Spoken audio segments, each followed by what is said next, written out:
இன்றே டவுன்லோட் செய்து உங்கள் ஃபேவரட் ஷோக்களை என்ஜாய் பண்ணுங்க.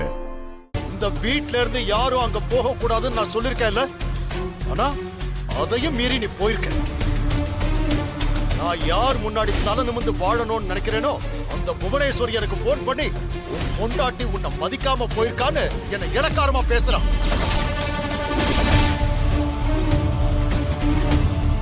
நான் சொன்ன வார்த்தையை விட உனக்கு அந்த கதிர் முக்கியமா போயிட்டா இல்ல?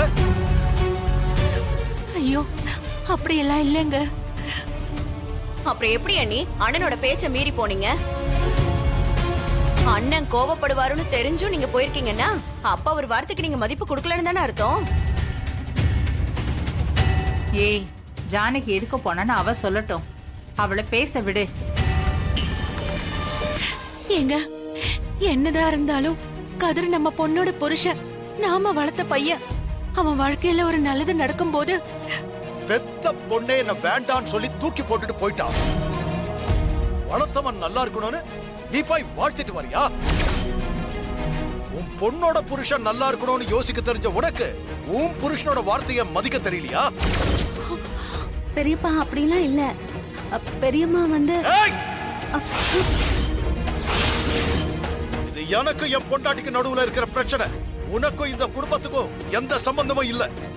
உன் வேலையை மட்டும் பாரு.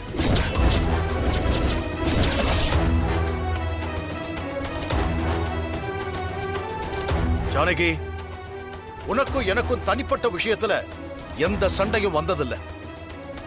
உனக்கும் எனக்கும் இருக்கிற பிரச்சனையே அந்த கதிரும் இவளும் தான்.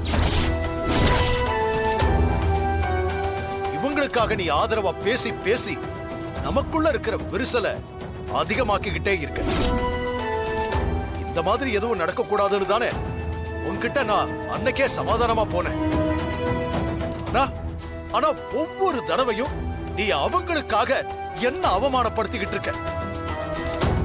ஐயோ ஏங்க, நான் உங்க மனைவியா மட்டும் இல்ல,